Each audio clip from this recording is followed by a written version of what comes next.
So I'll see you guys in a couple of years when the next 3 sagas are fully released. So that was a lie. Valentine's Day has come and gone, but what vastly overshadowed that event, for me anyways, was the CIRCE Saga release, the latest saga to release from Epic the Musical. I stayed up until 5 a.m. just so that I could participate in the live listening party starring Jorge Rivera Herranz himself, the creator of Epic the Musical. And the amount of hype that was built around this release, it crashed the Crowdcast, it crashed the Discord, so I can now legally put broke the internet in the title. And this saga, well worth the hype. With the previous sagas, like I've said, they all build on top of each other, so now with the latest release, we have got all this knowledge that we're armed with, so that when these motifs and ideas pop up, we can just instantly recognize them and recall what they're for. And you'll find this out as we review each and every song that came out in this latest release. Not only that, but we'll be taking a look at the videos and animatics that came with the listening party that was hosted. I didn't stay up until 5 a.m. for nothing. But before we delve into the unspoken subtext of the music and dive in and take a look at all the different action shots, etc., etc., there's someone I need to go and get.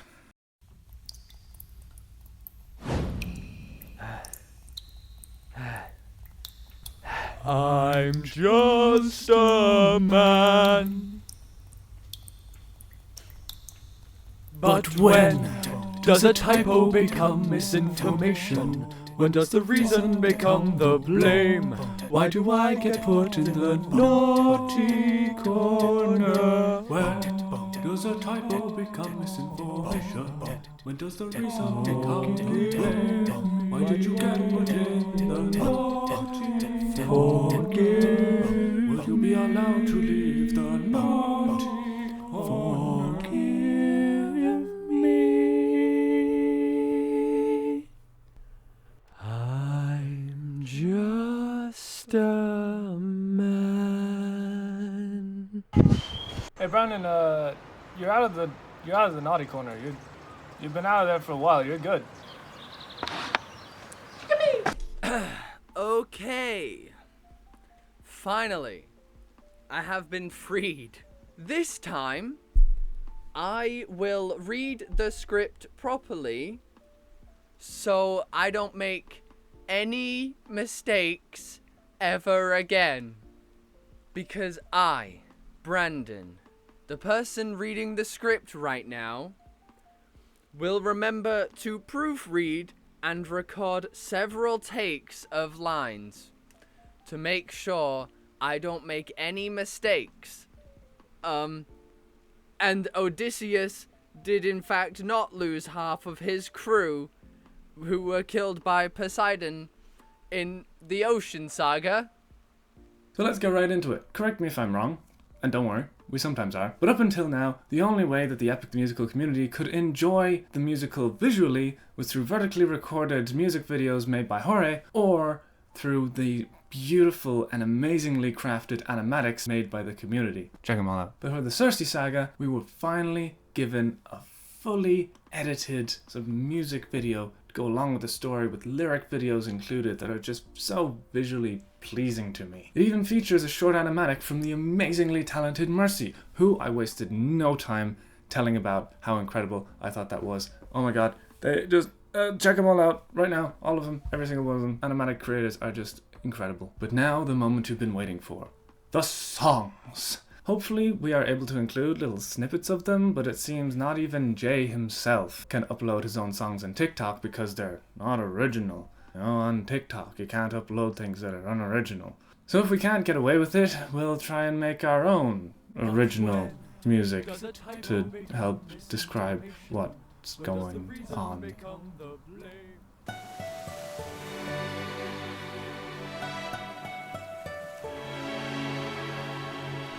A small criticism of the song Ruthlessness was that when Odysseus makes his escape from Poseidon at the end, he's far too upbeat for having lost nearly his entire crew. As the CIRCE Saga begins though, we are met with an emotionally despondent Odysseus, just completely staring off into the middle distance, doing no more than ordering Eurylochus away in order to scout out whether the island is safe or not. Perhaps hinting that even Odysseus doesn't even see himself as a worthy leader after all of this. That maybe in fact he needs to let Eurylochus take more charge while he stays back at the shore, contemplating everything that's transpired since they left Troy. Our first song, Puppeteer, does something incredible with the way that it introduces the main antagonist, but also the namesake of the saga, Circe. Through an ingenious use of sound effects, we get a time skip as Eurylochus returns, out of breath and distraught, and Odysseus is asking, what is going on? And we get a flashback as Eurylochus tells a story of them finding a palace. And inside was their one weakness. A woman. What? She had us in just 2 words. Come inside. A bunch of horny sailors get lured inside and turned into pigs, all except for Eurylochus. And while we hear Circe singing, the voice of Talia Sindel, at this point we are only hearing about her, saving her grand reveal for a song later on in the saga. It is incredible to think that a musical that for the most part is purely in audio form can vividly create this image that makes you know what is supposed to be in front of your eyes on the stage of the musical at any given time. The greatest thing about Epic the Musical is seeing the production value rise with each and every new saga being released. Gone are the days of Jay on his own, waving different coloured lights and using TikTok filters and text. Now, with the release of the CIRCE Saga, we got some videos alongside the music, made by Jorge himself. And since my background is in film and filmmaking, I am so excited to be able to actually break these down. So, we start with a wonderfully composed shot of Jorge on a beach, with the title of the musical and the saga showing up in the sky, before the camera tilts upwards and fades into a medium shot, almost reverse over the shoulder. I'm gonna be honest, this is a shot that I'm not sure has a name, but I love it. This shot focuses on Eurylochus, played by Armando Julian. And then, once Jorge starts to sing, we get a very nice pull focus from the background to the foreground, which then fades into some B-roll of some palm trees, silhouetted for drama, while the instrumental plays. And then we fade back into our first wanna of the saga. A wanna, like the name suggests, is a lengthy piece of film with no cutaways, and are usually seen as a really hard shot to pull off. They also happen to be one of my favourite shots. A very good recent example of a whole movie being shot like this is 1917, though that movie does have some hidden cuts. It's just supposed to simulate a wanna. During this wanna, we pan back and forth between Eurylochus and Odysseus, mixing in a whole host of full shots, cowboy shots, medium shots, and even close-ups, as the camera moves closer to both of them. Leaving this shot, we pan up to the left, following Eurylochus's eye line, and then fading into the next shot, which, hey, is another wanna! Fuck yeah! This wanna, though, is a lot more complex, having multiple moving parts, times to both zoom in and out, a fuck ton of pans, and all of this while being a dolly shot following Circe, played by Talia Sindel, though, if I was to be specific, I don't think this was filmed on a dolly. If I was to guess, I would say this wasn't filmed on a dolly, but rather a phone gimbal, like the DJI Osmo or something akin to it. That, or it was filmed on an iPhone 14 or 15, as both of those models have built-in digital camera stabilization. Finally, cutting back and forth between Circe and the soldiers, using some light handheld shake, which basically just means the camera moves around a little bit, before leaving this video off with some B-roll of the sky. So as Eurylochus suggests that they cut their losses and they get out of here, they've lost too many men already, Odysseus refuses, saying that if it was Eurylochus captured, that he would go in there and rescue him too. So Odysseus sets off towards the palace. No clear plan in mind, a mortal would stand no chance against the magics of Circe. And without any goddess of wisdom by his side, he's gonna be pretty outmatched. So I wonder what form divine intervention will take this time.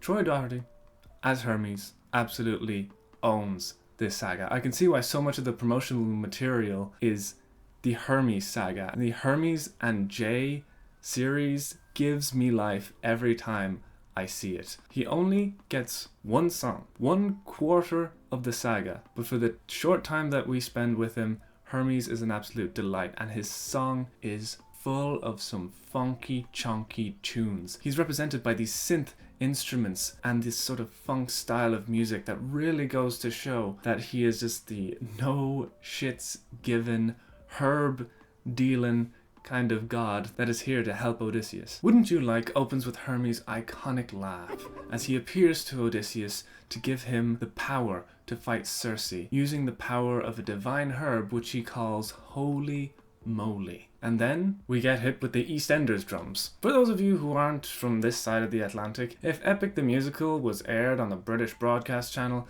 it would look a little something like this. And I call this route Holy Moly.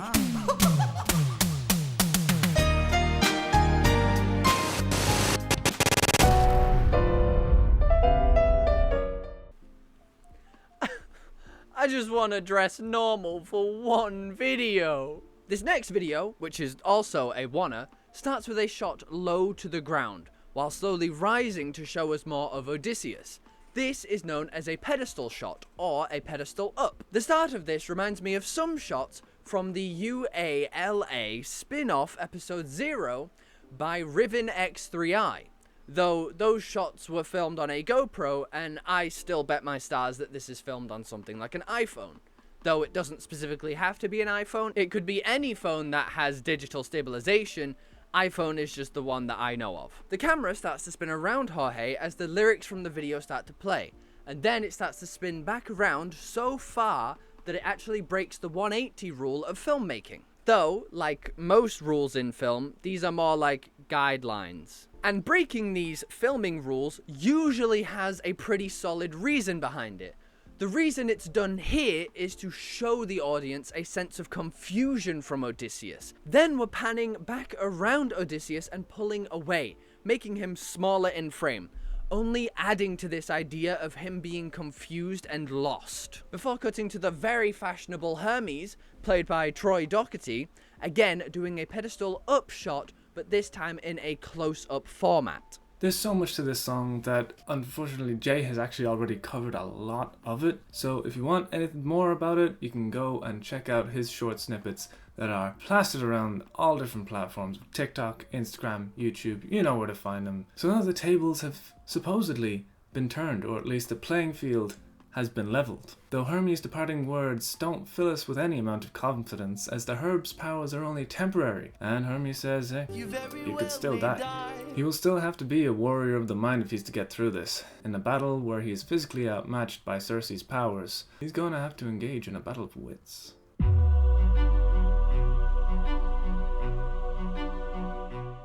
We've talked about this song before, which means this has gotta be good. The song that embodies the feeling of a stalemate, as Odysseus has consumed the molly herb, and after 2 songs of build-up, we get the grand reveal of this high and mighty and mysterious Circe. As Odysseus approaches a palace, we are given a sweet, sweet rendition of the opening riff from The Horse and the Infant, but this rendition is far more light and steady and slower paced, as he has to be more delicate with this situation. He doesn't have the upper hand here. He's not jumping out of a horse, sword in hand, ambushing drunken guards. This is someone with immense power that he doesn't even know the full extent of. This opening part really sounds like he's approaching a boss fight, which of course Jay is a sucker for making reference to video games, anime, you know, the whole deal. Putting his best foot forward,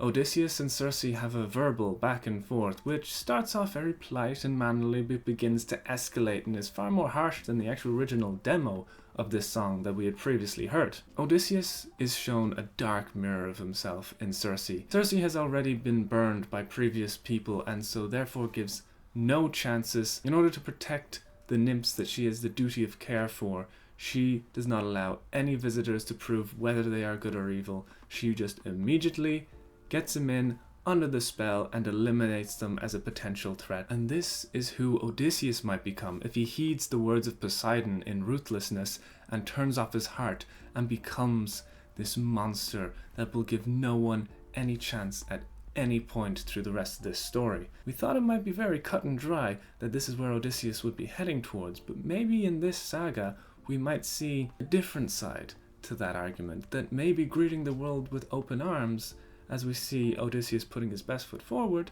might still work in some cases. But things begin to escalate, all the way up to a chimera roaring as it is summoned by Circe, and we are gifted a fantastic animatic made by the talented mercy of this fight scene where the chimera is summoned and Odysseus gets to summon a beast of his own. He summons a Cyclops, which he knows the advantages, the weaknesses of, because he's fought them before, and I hope it doesn't traumatize himself by bringing it up, because that's the thing that killed Polites. But he also knows that it is strong and slow, and Jay made sure that that was conveyed in the animatic that Mercy made. Eventually, the Cyclops gets the upper hand with a ka-chunk, and Odysseus proclaims that Circe has lost. But while Circe has been bested in physical combat, she still has a trick up her sleeve. She gives a speech about how she feels she can't trust anybody anymore, as she has been through similar experiences with her nymphs as Odysseus has with his crewmates, and since he has given Circe no reason to trust him, she suggests that the best way to find out his true intentions is if they... The video for Done For is amazing, and I love the lighting in this video, even if it is just a lamp. The actual lighting effect is called hard light, and basically just means a strong source of light that creates harsh shadows. Like this. The movement at the start of this video is pretty simple. It's just called a dolly zoom, though I don't actually think it's on a dolly. I think that it is a handheld replication of that type of shot based on the actual movement and sway of the camera. The camera then moves towards Circe as she sings before she looks back actually into the camera, which again, looking into the camera, like all things in film, has a meaning. One meaning is to actually connect with the audience, which can be done in comedic situations and serious situations, though it varies quite a bit. But for this situation, I don't think it's to connect with the audience. I think it's to portray her power and confidence in this moment. She feels like she has the upper hand on Odysseus. The next shots are quick cuts between Odysseus and Circe, with the camera panning from one side of the face over to the other. These shots are called hero shots. Though I did notice during the hero shots of Odysseus, they implemented an almost Dutch tilt, which I'm not really sure if it's intended or not, or whether they were just holding the camera a little askew, but either way, a Dutch tilt implies a sense of unease. So again, whether it was intended or not, it still works pretty well for the moment. There are other ways of persuasion. If Circe can't turn him into an animal to end up on her plate, or make Odysseus fall in love like they're on their 100th date, then she's gonna have to do things the old-fashioned way. As the tango bongos play and the hips begin to sway, Circe tries to seduce Odysseus in order for him to lower his guard.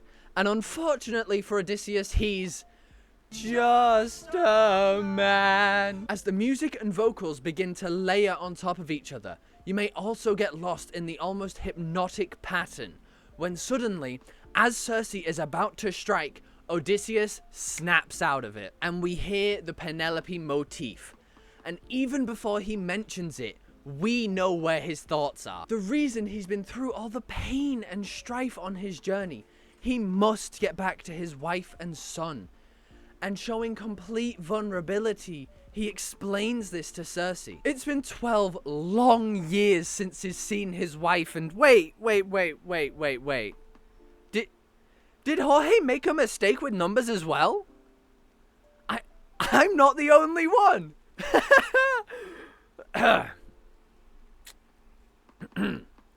Anyways, according to Odysseus, it has been 12 long years since he's seen his wife, and the god of tides is after him and his crew.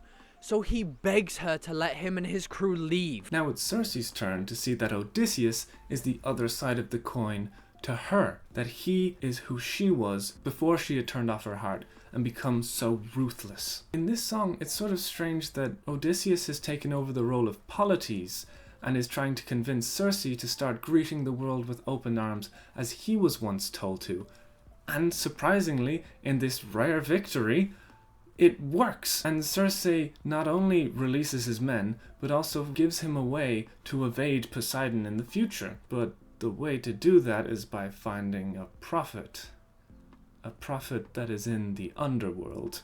And as she mentions the underworld, there is this foreboding choral music that comes in that shows that that's where they're headed next, and it is not going to be a fun trip. But as the conversation gets back on track, we see the double meaning as the line, "There are many ways of persuasion," is not in a seductive way, but in a way that her heart has now been opened to be more kind and caring, that Odysseus has persuaded her, rather than her persuading Odysseus to, you know.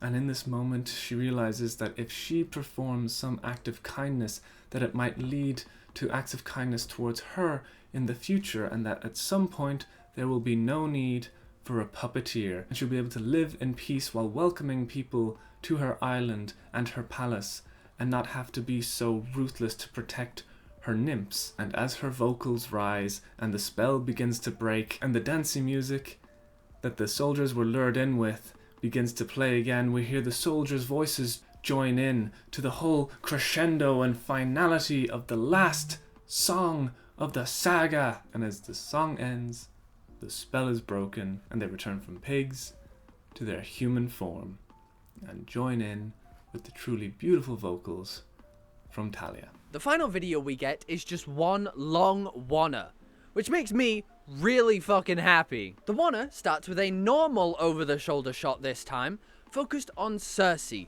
who is physically shorter than Odysseus, though as she starts to gain the upper hand, her eyeline actually raises above that of Jorge's. As they start to move away from the wall, Circe starts to circle around Odysseus, mimicking animals like sharks, as she has found her prey. And it's during this circling that Circe steals the fork from Odysseus, as they then come to sit down facing each other in a medium 2 shot, which just means 2 people in the shot, before panning to the right, revealing the fork, before cutting to black. It is very clear that with each and every release of a new saga, the hype for this musical only builds and builds. And given how poorly TikTok has been treating Jay with trying to upload his own snippets of his own musical on that platform, I believe that he is just on the brink of pushing everything over to YouTube if he didn't have such a significantly larger following over on TikTok, because it's just raring to break out of that 9:16 aspect ratio and 1 minute durations, and that's just so evident from the listening party that was been uploaded and streamed to YouTube. But until then, we shall enjoy every tiny little snippet that we can grasp from all over the internet, wherever the Epic the Musical community may find them from. As for the CIRCE Saga itself, it definitely doesn't reach the levels of hype that the Ocean Saga and other sagas before it had captured, but that's the whole point, is that this is recovering